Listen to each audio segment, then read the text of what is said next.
ito yung bago I think malapit na mag-disband yung Toyota nun. Hmm. Nabanggit yung pangalan nyo at saka ni, if I'm right, si Sir Noli Panate, na-link Hmm. kayo sa Toyota. Pero alam ko nun, high school pa lang yata kayo, bata pa kayo nun eh. Hmm.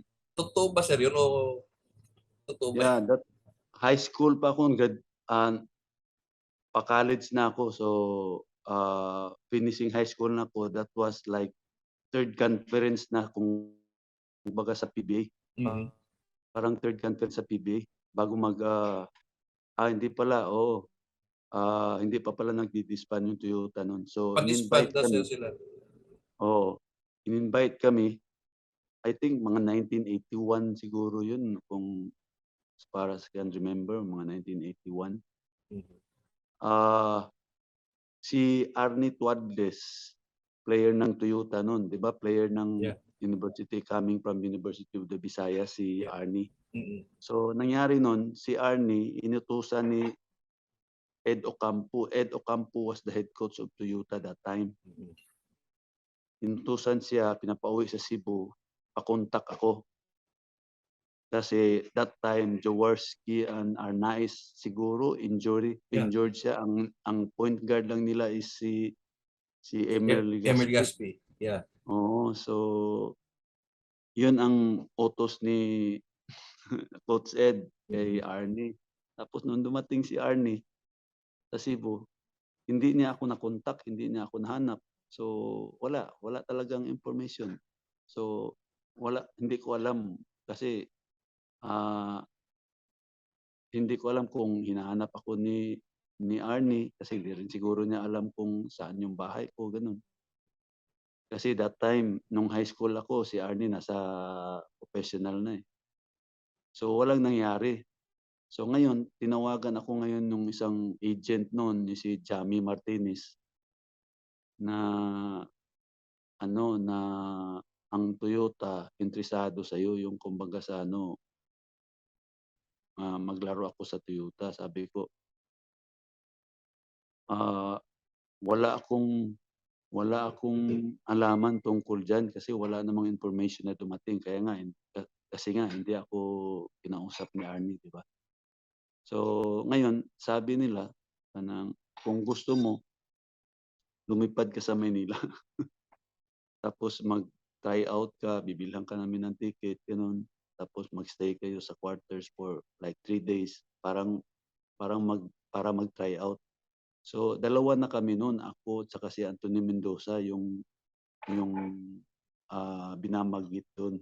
Hindi lang ako tsaka si Anthony Mendoza, teammate ko sa UB before. So yun, nung sinabi na try out, natakot ako dahil try out lang, eh. Kumbaga sa mahirap, eh, hindi pa sigurado, eh, Oo, tapos wala sigurado. akong alam sa Maynila, eh. Mm-mm. Kaya eventually hindi kami tumuloy kasi natakot ako.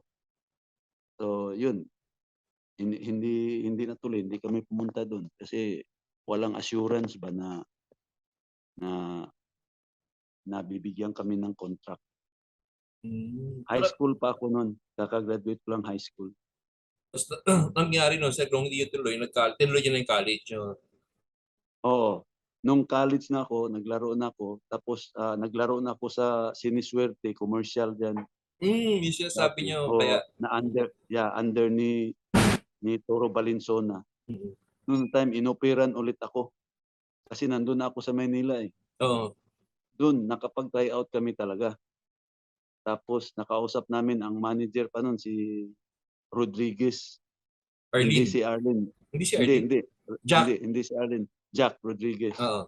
Yan, siya yung manager pa ng Toyota nun. Dun nakausap ko si Coach Ed Ocampo. Yun, sabi niya na interesado sila sa amin dalawa, tapos kaya lang gusto nilang ibigay sa akin is 3 months contract lang, Hmm. depende sa performance. Ire-renew depende sa performance. So, ah, yung sa akin, papayag sana ako nun dahil matinding pangangailangan ko Mm. nun, eh.